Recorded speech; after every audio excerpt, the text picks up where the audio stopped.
We're excited to get back out here tomorrow night against a really, really good and well-coached Butler team. You know, we got a lot of respect for Butler and Coach Jordan.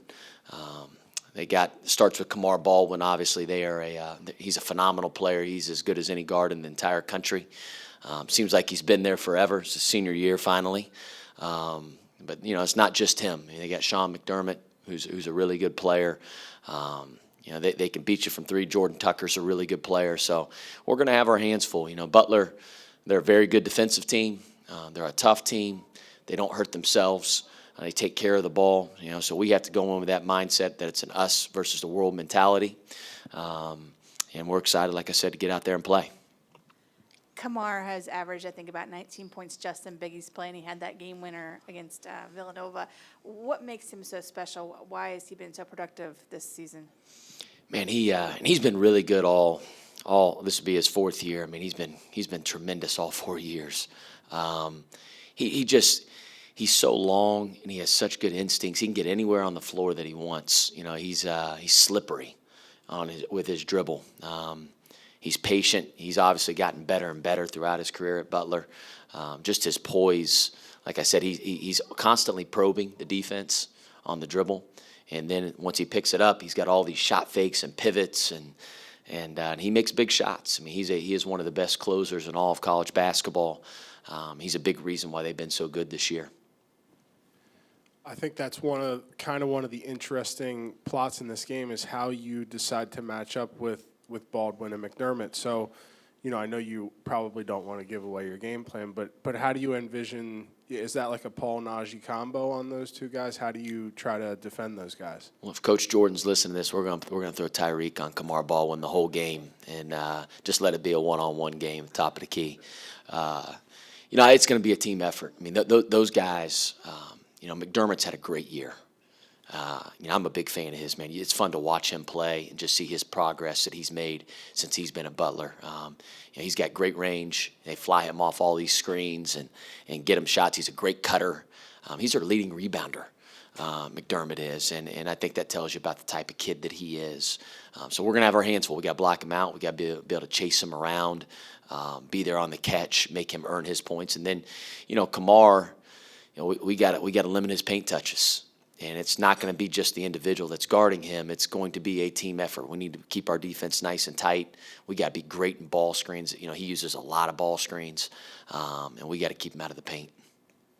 Do you talk to these guys about last year? Because the similarity is it's kind of there between what's happening this year and what was happening last year. I think last year you were on a 5-game win streak, kind of trending in the direction that you wanted to be in.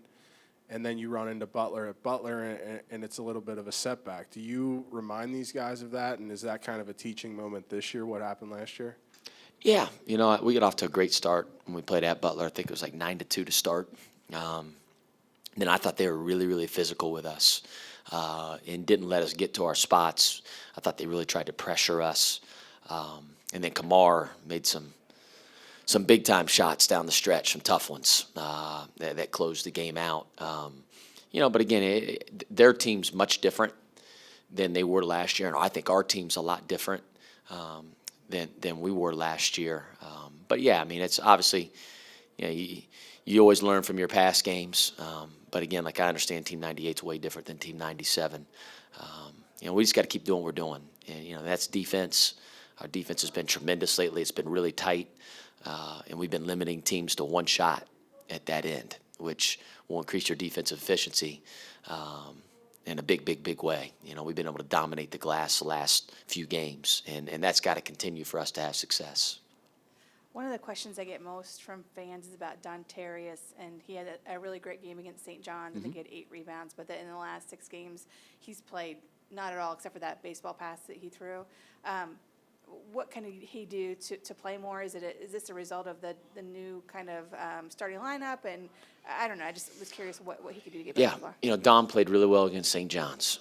He'd earned his minutes in practice. I thought he was really, really good, and I thought he played well. And then I think the next game, and I could be wrong, Shana, was Seton Hall, maybe, and I think he did play in that game.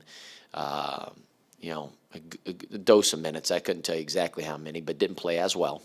But he's got to earn them in practice. Again, I opened up after, I think it was our Marquette game when we lost. We got embarrassed at Marquette. I opened up all starting positions, right? And I said, hey, listen, we're going strictly off Xavier Way. That's how your minutes are going to be dispersed and how they're going to be earned, right? And that was open to everybody on our team. And the guys that earned it were the guys that are currently in the starting five. Now that can change. It can. It's gotten us on a good roll though here. I think we're playing more towards our identity, but nothing is ever in cement as far as that goes. But Don, he made a heck of a baseball pass. The pass you're talking about. He's got one of the better arms on our team. He was ready to do it. He's a team guy. Again, is it hard sitting over there? Yes, he wants to play, but he's got to earn it in practice, and he knows that. That's the way to get on the floor. Excuse me. I just forgot my question. It's Oh, all right. okay. We talked about this on Saturday after the Providence game, this kind of new motto of Unbreakable. And, Tyreke said that he sent out that text message, I think, after the Marquette double overtime loss. And I was curious, were you a part of that text? He called me about it. He called you. So, and again, I said, hey, think about it. If that's the motto or the word that we want to use going forward, it just has to mean a lot. Yeah. It can't just be, jargon. Just said one time and then it kind of dies. But I do think it fits probably a lot of what Team 98's been through, right? The Big East will test you mentally, physically, the whole deal, because every game you're playing against an NCAA caliber team. Every team's really good, and there's going to be a lot of close games. There's going to be ups and downs, and our group's got to stick together. We got to continue to believe, and he thought the word unbreakable meant a lot to him, and it's meant a lot to our team. So it's kind of caught fire with our guys, and so that's how we break every huddle, and whether it's a timeout or whatever we do now. And what does that mean to you that one of your guys wanted to do that he took that upon himself? It's a lot more powerful coming from him than it is from me, right? Because there's ownership in it, and it means he cares, right? And he wants to go out the right way, just like Quentin does, and Quentin and Bryce. They want to go out the right way. They understand they only got a few games left in a Xavier uniform. We want to represent all the former players in the right way, and they want to leave their legacy. And I always tell those guys, you're always going to be remembered on how you finish. That's what everybody remembers is how you finish, and we can write our own story, whichever way we want to write it, and focus on the things that we can control. Which again, powerful coming from one of our own players and one of our own leaders in Tyreke. Coach, you before the season talked about how you wanted Tyreke to be a double-double guy. He's been stepping up lately with 18 boards the last 3 games. Is this what you've envisioned for him? Yeah, no, yes and no. I want 20 rebounds. That's what I want. I told him 18's not enough. I expect more out of him. But I'm hard on Tyreke because I believe in him. I know what he's capable of doing. And I've said it all year, even when he's been averaging a double-double or close to it, I didn't think he was playing well because this is what he's capable of doing when he puts his mind to it. He has, in my opinion, can be the best rebounder in all of college basketball. And a lot of times there's so many different ways to impact a game. Sometimes fans will say, hey, scoring and, defense is just as important, right? Rebounding is just as important. And Tyreke's gift is to rebound the ball. But what I've been really proud about with Tyreke is his defense, too. Like, not just the rebounding piece, but his engagement, his voice has took our defense to a whole nother level. And he has to continue to do that. So he's playing terrific. He's playing like an all-conference guy. I think he's the best big man in our league, and I don't even think it's even close, and I'm proud of him. How is he energizing the rest of the team? It seems like the team is kind of going as he's going. Yeah, he's our heart and soul a lot of times, and he's always been that way the last couple of years. He's got a lot of personality, and we need him to play with a lot of personality. But with that comes a lot of responsibility, right? He's got to do it when things are going bad for him, good for him, doesn't really matter. And when he does that, like I said, our team's a different team.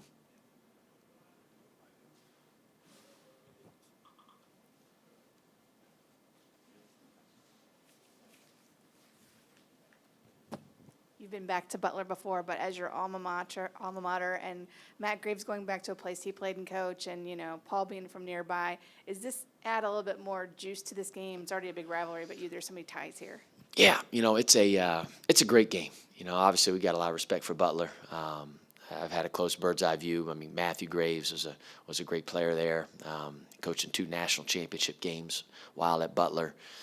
Paul's obviously from Indy, so is Bryce Moore. But again, it's a big game because it's the next game at the same time. It's a great opportunity for us. To hopefully get a very good quality win here moving forward. Do you think that having these guys have the opportunity to talk to a sports psychologist in Dr. Ganshert has helped them in this turnaround in these last 3 games or throughout the season? Yeah, I think so. I mean, Dr. Ganshert, he's a part of Xavier Athletics now. We've hired him here, and not just men's basketball, but all sports use him. And I think anytime you can talk to somebody freely with peace of mind, it can help you. Right, and he's been really big in the performance. He's a performance coach, and just from the mental side, the focus side, he's terrific. We're fortunate to have him a part of our program.